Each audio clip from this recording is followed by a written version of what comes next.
It's the only position where either they do their job or they lose a game for you. That's all they do. Either they do what they're supposed to do, which is kick the damn ball through the upright, or if they don't, they lose a damn game for you. And it's like I want to choke the life out of them. I hate them.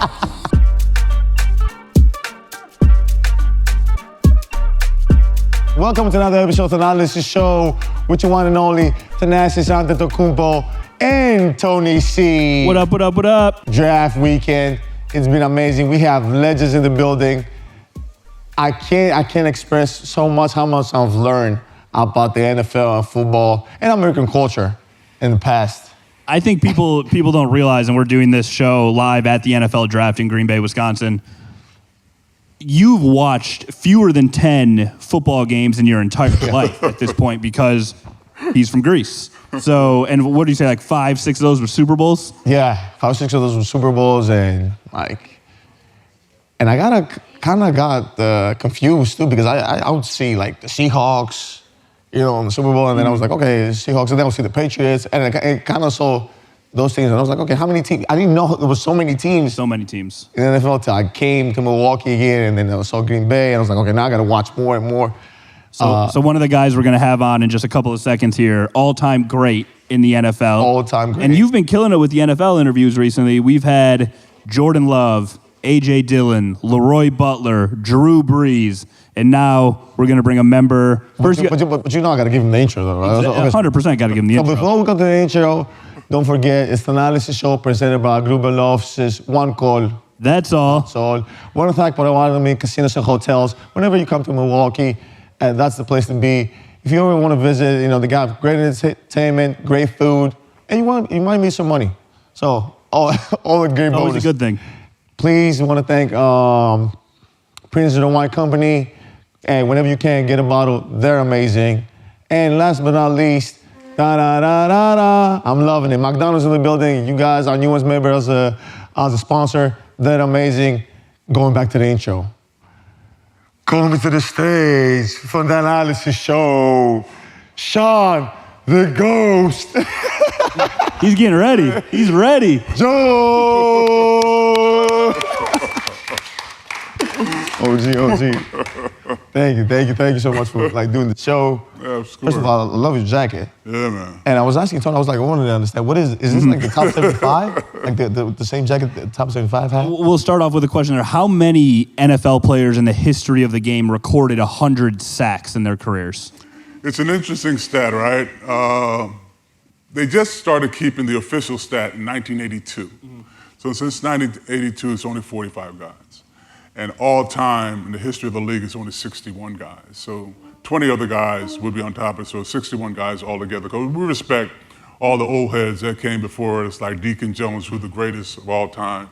And so the number is 61, but they're only 45 right now. Yeah. So that Blazer is one of 61 people who record 100 sacks in their career. Let's give it up for that one. Yes, 100%. I do have another question, though. Why did they call you the Ghost? Come on, because I move in silence, man. I move under the radar. Nobody sees me coming. Really? So would you say, walk me through a player. Walk me through a sack. And for me, I don't know. Yeah. Now, I've got a chance to peep your game, all right? So okay. I've got, and you probably would have made a pretty good defensive end. Really?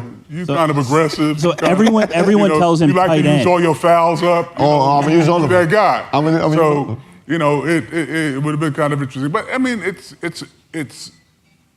probably it's definitely the second most important position on a football field. The first being the quarterback. Yes. And so, being able to make sure that the quarterback gets hit often, okay, and try to keep him out of the game is kind of what the job is. That's what the job description. So when you see walk you through it, the other part of it is it's difficult.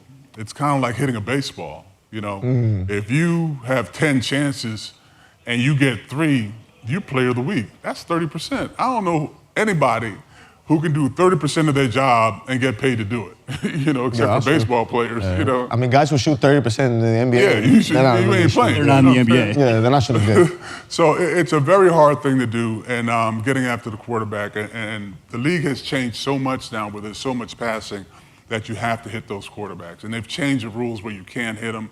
It gets worse and worse every year in terms of being able to put more pressure on them, so it even makes it harder. But I also think that with more opportunities, though, like when I played, if a guy, Troy Aikman, threw the ball 30 times, oh my God, he's really lighting it up. Now they throw the ball 60, 70 times a game. It's crazy. So the game definitely has changed. It gives you more opportunity to get after the quarterback. Now, I mean, obviously it's one of the most physical positions, right? Yeah. And I say this all the time because, we were talking about like just how competitive like every league is, like the NBA, the NFL, and I mean, you are competing against another team, but at the same time, you're competing for a life, right? For a new contract. Yeah. Do you think it's more physical? Is the NFL locker room more physical than the NBA locker room? Well, yeah. I mean, in context, of course. I mean, we hit every single game. Yes. But my son was like a top 200 basketball player. He played, college at the University of Pennsylvania and played at Rice, and played all the way through, from AAU all the way up. And he ended up with 3 or 4 concussions. I mean, so you're going to get, you can't play basketball if you don't want to be physical. I don't like that version. I'm like the Charles Oakley, Malice in the Palace. I'm that kind of basketball fan. Back in the day when they were allowed to be a little bit more physical. And I'm not that get off your lawn guy where you're like, oh, back in the day when I played, this is how I used to do it. That's how the game was played then. The game has changed, it's evolved, so you can't play that way now, but I do miss the physical part of it. I miss the fact that they call every single foul, and then they get on this thing where they call no fouls, And, when you look at the two sports trying to compare them in terms of physicality, yeah, football because you hit every day. But people confuse the fact that you do something often, meaning that it's not a physical game. Basketball still is a very physical game, and I think that when you can intimidate a person still, even in this era, in terms of coming to the lane or what's going to happen if you come off a screen and so on and so forth, it changes the game, because everybody ain't built for that. You know what I'm saying? At every level, everybody's not built for the physical part of playing the sport. So I think once you start bringing the physical part into any sport, it changes how people play the game. That changes a lot. I'll give you an example, like watching today's NFL, right? And me trying to learn NFL and try to understand, the football, the concepts, the rules. I mean, I got all that stuff down. Now I'm trying to get the deeper meaning and understanding of it. What is, let's say, example, the goal? What do I mean by that, right? I'm a defensive end or I'm a tight end, right? Or I'm a wide receiver, I'm a cornerback. Is it the goal to have as many years? I mean, the NBA for us is like, hey, I gotta have as many years as I can, right? I gotta sign, the biggest contract, take care of my family, do all these things, and be in this league as much as I can, right? What does that mean? That means like, don't get injured. Right. Some guys be less physical sometimes. Some guys are like, does that apply to the NFL as well? Because I feel like the NFL has way less years of being in the NFL because of that. 100%. I mean, you're making good points. There are a couple of things how the sports differ. Football is a game where, one, it doesn't protect you if you can't play, all right? It's just not a forgiving sport. Yes. Basketball, you can be that guy that the only thing he can do is come off a screen and hit a 3. Yes. That dude plays. You got guys like Rudy Gobert, who I'm still trying to figure out what he does. But when you sit there and, if you can get blocks, that's all you need to do. And, okay, you can forgive the fact that you can't shoot, da-da-da. And I'm not being disrespectful to Rudy, but he does something, right? But that's all he, quote, unquote, does, and he gets paid to do that.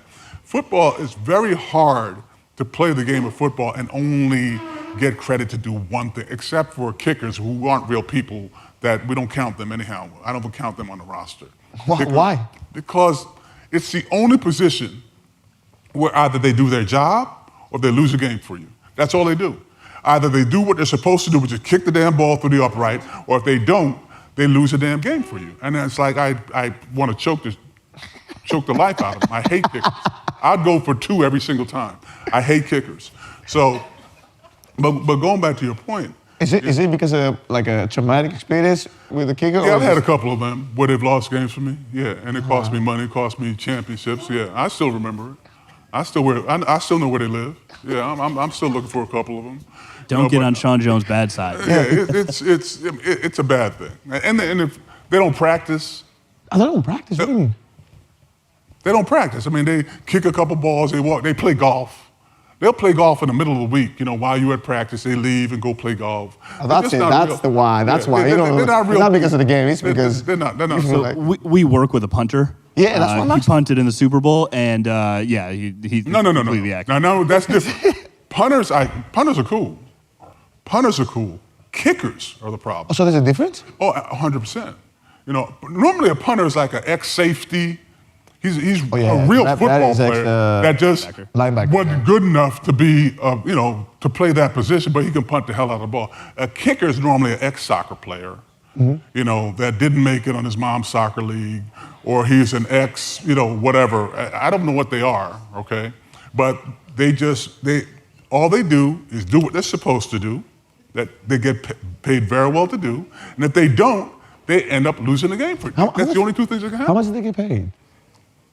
Best kicker's making $3, $4, $5 million a year. Yeah, I think currently I think Green Bay's kicker just signed for 5 years or $5 million They're this making offseason. money. Yeah, Is they he do well. good? He's very good. Yes. Yeah. Okay. But so look, let's go back to your point. The difference between the two sports: basketball. Every football player is a basketball player that couldn't shoot.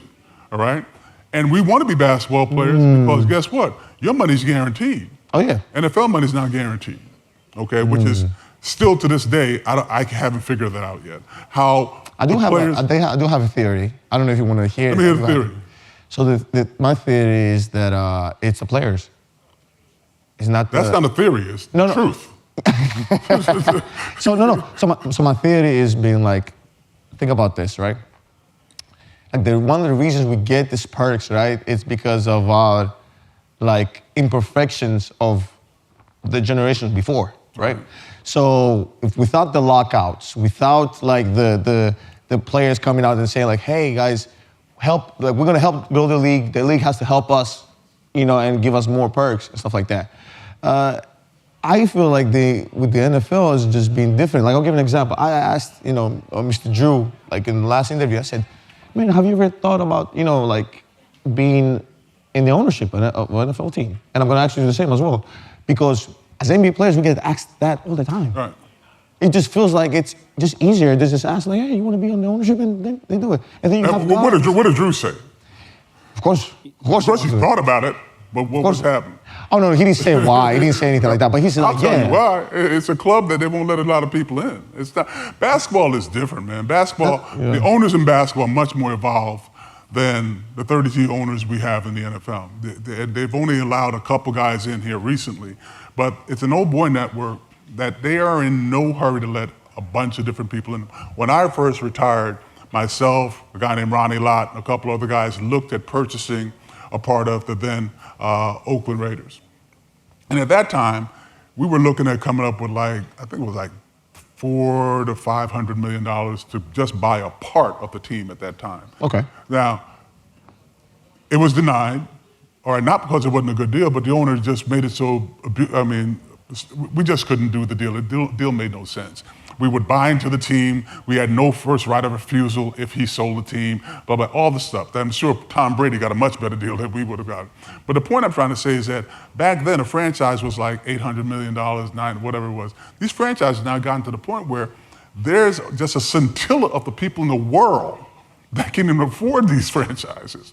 So the fact that they allow ex-basketball players to be, and it seems like Magic Johnson seems to be the chosen one. Every time there's a new franchise in anything, Magic is at the forefront. He's in football, he's in basketball, he's in baseball. He has the recipe. He has the recipe. I don't know what that is, but he has the recipe. But there are a bunch of guys now that have the wherewithal, if they want to play in that game, they can definitely play in that game, but they choose not to.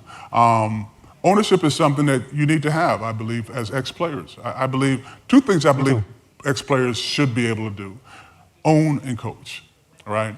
But the leagues are set up sometimes, not in basketball, but specifically in football, where if you play 15, 20 years in football, you come out, they believe you come out dumber than when you were in there. You know, you could play the game, and now all of a sudden you can't coach. What have I been doing for 15 years? Basketball takes that guy, you can shoot a free throw, and in the next half, you run on the team. That's true. It's just a different logic. Yeah, Real quick on the coaching thing, because when we had Leroy Butler on, he won a Super Bowl with you. And he said when he retired, he wanted to get into coaching. He actively asked to get into coaching. Yeah, and one of the greatest to ever play his position, and he was denied. But let me give you an example now. So shouldn't be the examples of today. Like I think like a lot of ex-players who are great coaches, right? A lot of ex-players who are great coaches, and I think like and I had this conversation with one of my buddies. He's in the NFL, and we were going back and forth. He's like, "Yeah, man, is either coach or like ownership and stuff." I was like, "No, you got to think about front office too. Like, there's a position there. It's just the whole mix of, helping a team franchise build their team. You shouldn't be thinking like a GM, assistant GM, who's a scouting, we're gonna go watch this kid. I'm gonna go watch a bunch of kids around the country throw or kick or whatever the case might be. This is how we do in basketball. You watch Europe, you got all these guys. What do you think is that is stopping a lot of players from thinking this way? Like I think a lot of but I don't think that they don't think that way. And I think that you'll find that a lot of teams have a lot of ex-players that are scouts. Yeah. Okay, that get into the front office in some capacity. When I first came out of the league, thank God we had Ron Wolf up here. He did offer me a position, to join the Packers. At that time, I could not put my family in a situation where we would live in Green Bay, 12 months out of the year. It was a position that was in Green Bay. I just didn't want to make that commitment at that time. Luckily for me, some years later, Mr. Davis with the Raiders, he gave me an opportunity to come back with the Raiders in the front office. So you get those opportunities. But see, my mentality is never to just play the game. My mentality has always been to be the greatest that play the game. Mm-hmm. So if I'm going to join the front office, I'm joining the front office because I want to run a team. You see what I'm saying? That's how my mentality is. And so I'm training myself, how am I going to get to that next move? And how do you get to the next step? And that's where the ceiling comes, where once you get in, and it's not even a black-white thing, it's just an opportunity thing. There's so many great, white guys that are scouts that never get an opportunity to be GM. Yes. Black guys that are scouts that never get the opportunity. You just have to get the opportunity. And for some reason, you'll see this pattern here in the NFL specifically, where they'll take a 32-year-old kid out of an Ivy League school and make him the GM of a team. And I had the same argument with this idiot that I worked with when I was with the Raiders, right?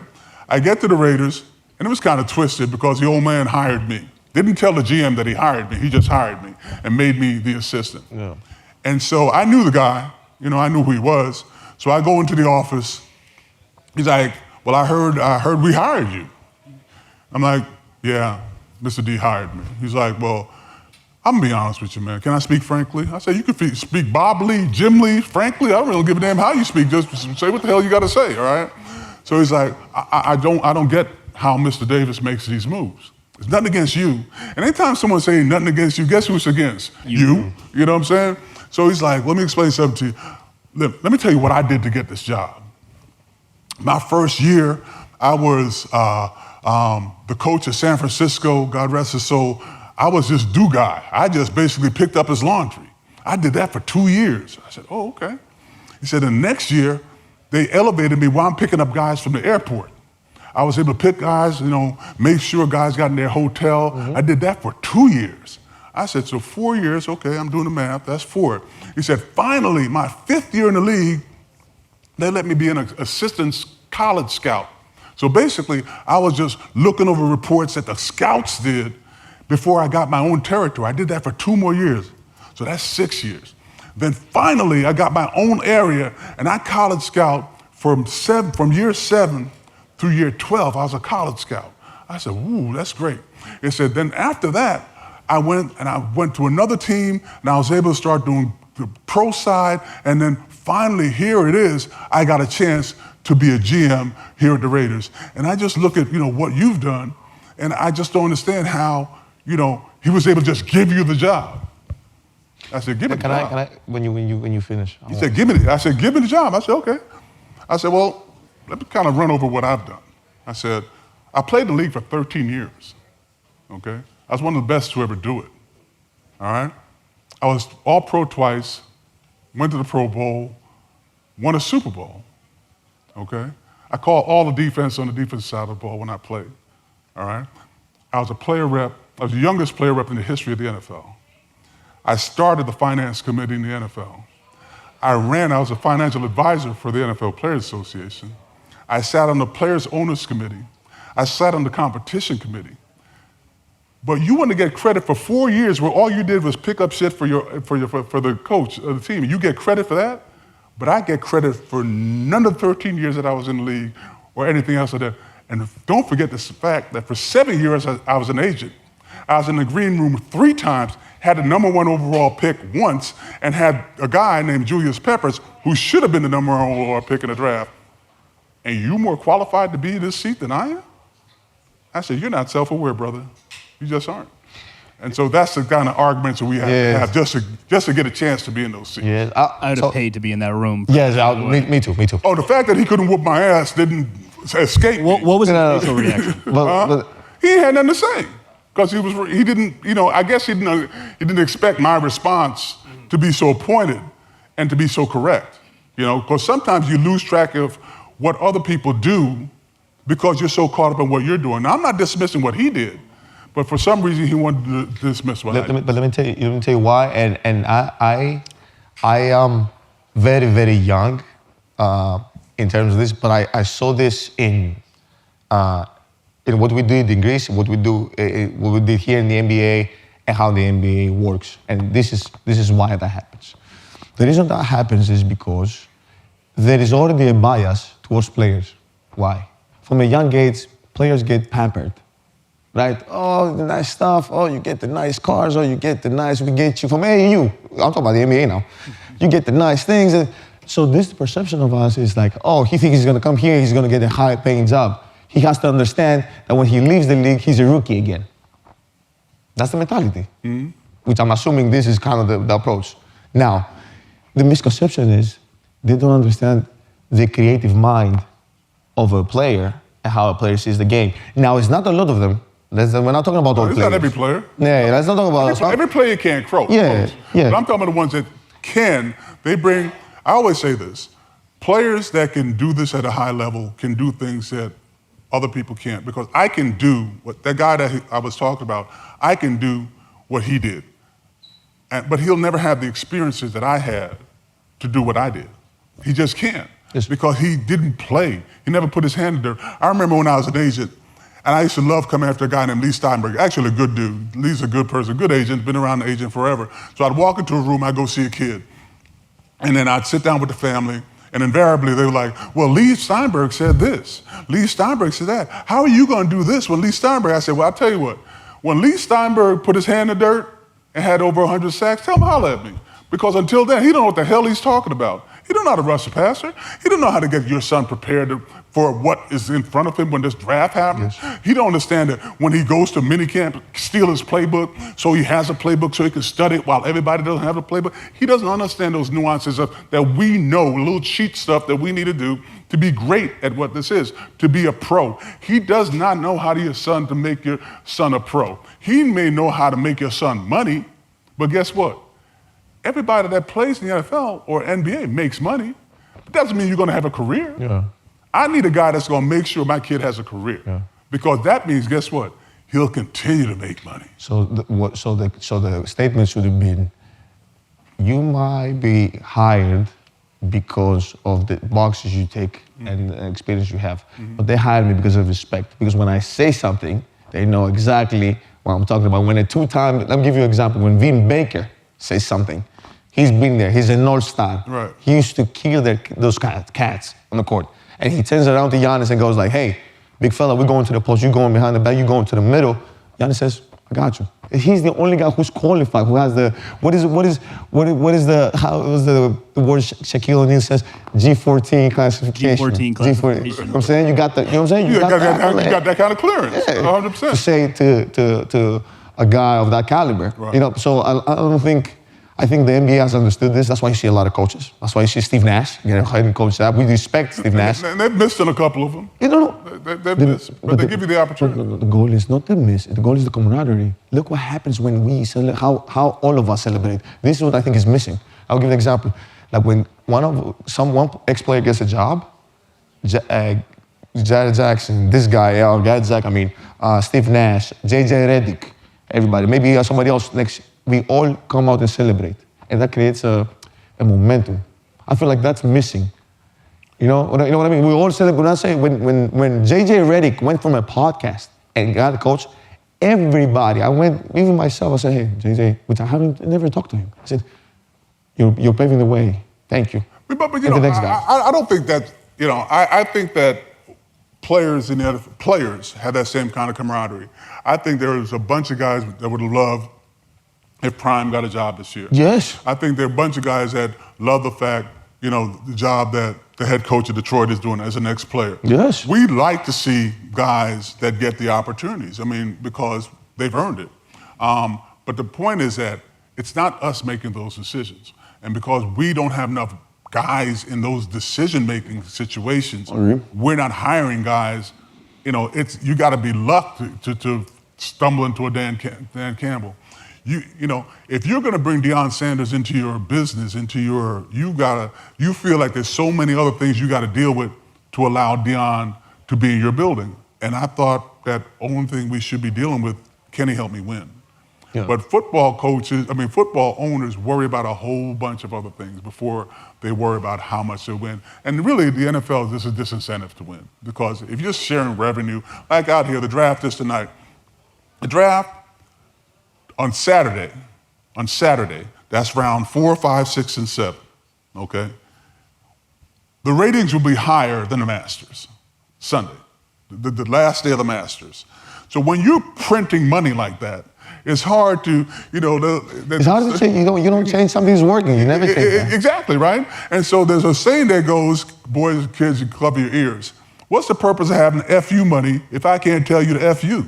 And that's what the NFL has. They just continue to print FU money. And so it's hard to tell them what to do. Mm-hmm. It's the only business that owns a day of the week. Sundays are literally... Now they own Monday. Yeah, Monday, Thursday, Saturdays, and the... Now they're creeping in the Friday and Saturday. And you guys try to hijack Christmas too. Like, what is this? We own Christmas. Come on now. No. I'm about to say... games back to back, but they ain't got... Your ratings can't touch the NFL. I mean, our worst game has higher ratings than your best. I know. We try. But then there's baseball, so you guys are good. You know, always. TA, real quick, you know how you like to ask guests... I do. Movies that... American culture. So, have you seen Jerry Maguire? Me? Yeah. No. So that's Lee Steinberg. That's based on the agent he brought up, Lee Steinberg, the movie Jerry Maguire, which is Tom Cruise. Is that Tom Cruise and Cuba? He keeps calling him on the phone. I've seen the clip. I've seen the clip. But that is a movie, when we put together this list to learn American culture, American agents, it's literally based on one of the biggest agents ever. So my question is to you, like, what movies should I watch to understand American culture? Coming to America. Why can you say that? It's in the title. It's in the title. I'm already the guy. I've already watched it. Everybody said the same thing first. You know, any of that old Eddie Murphy stuff. I mean, all joking aside, I mean, I think what's so great about American culture is that if you want to, you can plug and play so many different things.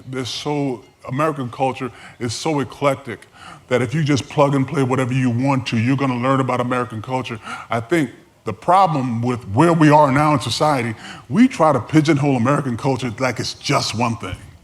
And it's not. It was never built that way. It wasn't never created to just be one thing. And it's never far right and far left. It's always right down the middle. American people, you know what? It's Green Bay. You know what I'm saying? When you come up here to Green Bay, which is kind of a funny thing, I'm a Jamaican. I grew up in Jamaica, you know, my entire life, basically. When I first started staying over here, it was almost like I was going to boarding school and just coming back, you know, for sports, right? So when I finally had to stay here because I was playing sports more often, I got a chance to really understand what quote-unquote Americans were all about. And that was in New Jersey. So I leave New Jersey, I go to Boston. I leave Boston At 19 years old, I get drafted. I go to LA. Got a little bit of money in my pocket, so I got a chance to see that culture. I leave there, go down to the South. Never been to the South really before I go to Houston. Play there for 6 years. Then I leave there, and I come up to Wisconsin. And for some reason, when I'm speaking, and obviously depending on who you're speaking to, they always want to ask me, well, of all the places that you've been, and all the places that you live, it's like a couch way of asking the question, like, who are the most racist people you've ever been around in your life, right? They're like, what are the people like in Boston? What are the people like in Texas? You know what they're trying to ask you.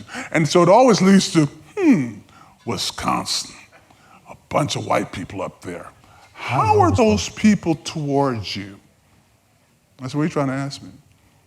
Well, I know I don't know. But if you're trying to ask me, were there any racist problems in Wisconsin? Never saw it. Never saw it one freaking time.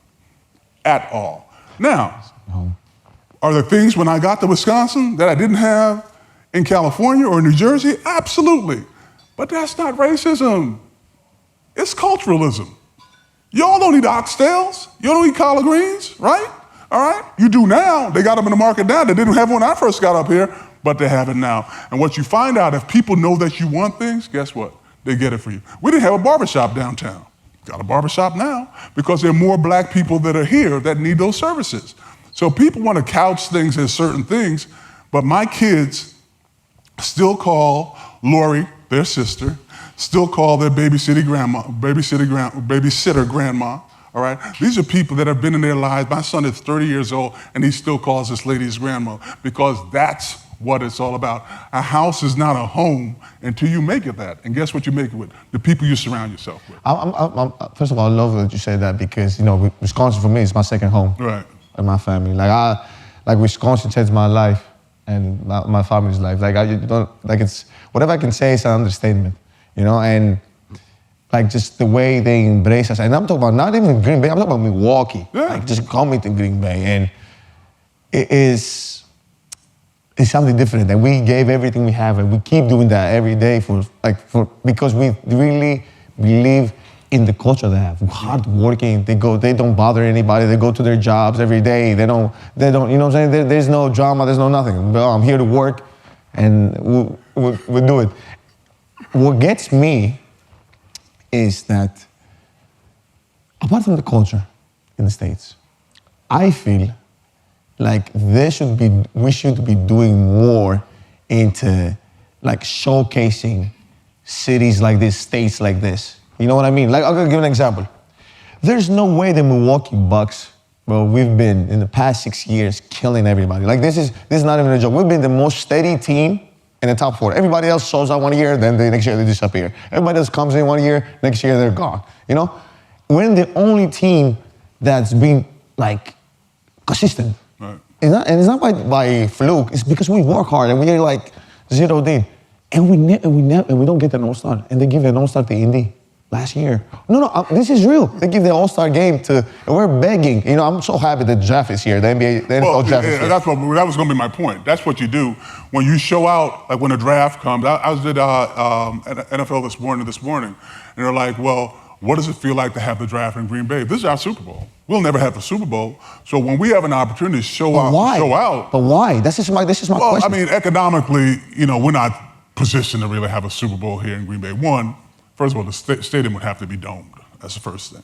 Secondly, we don't have enough hotels in this area to support a Super Bowl. Yeah, but that being said, though, when you show people what Green Bay is about and what you hear about everybody this week, it's now Thursday. I've been up here since Monday. How's the draft? How's the people?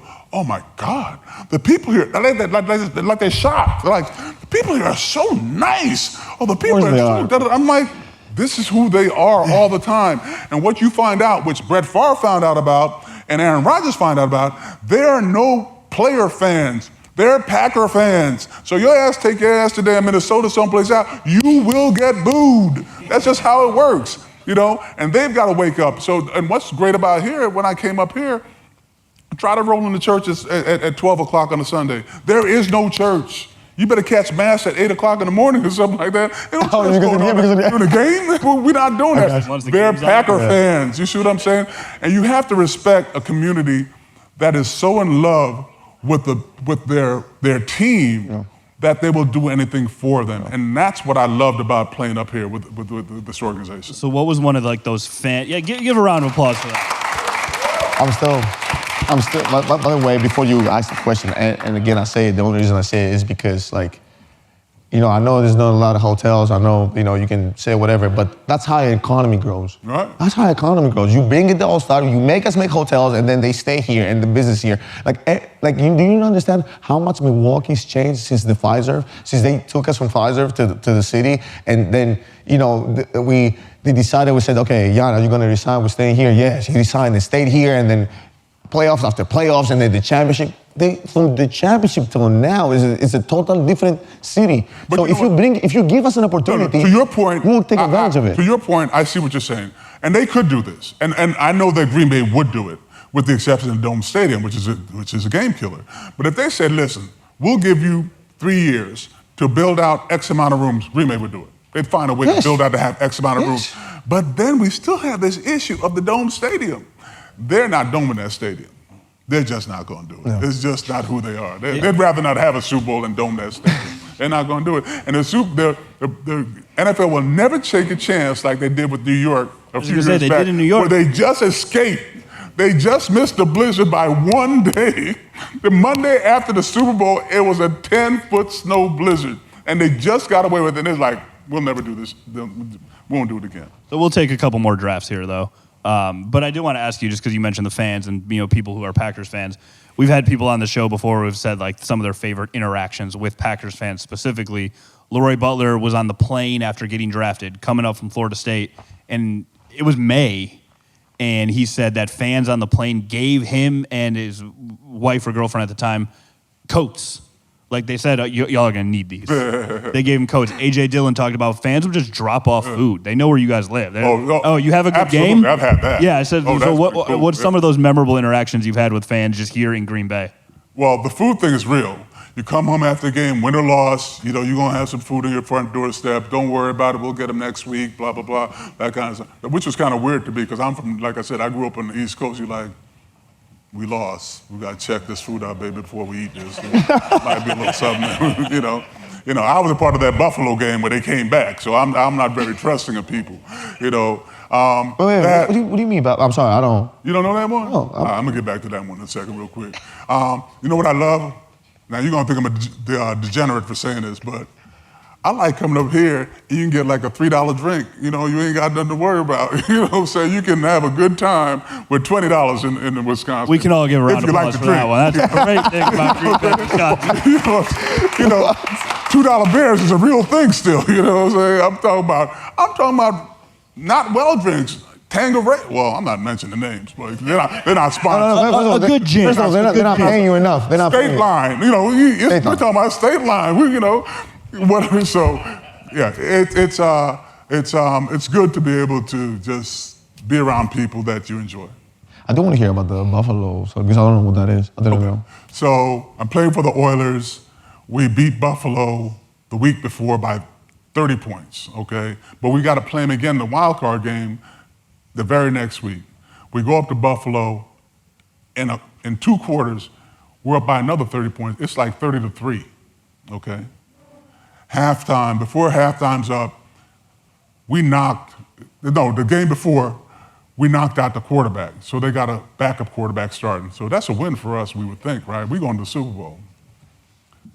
We're up 30 points. The second half, I don't know what the hell they ate at the second half. They came back out and ran up 30 points so quick.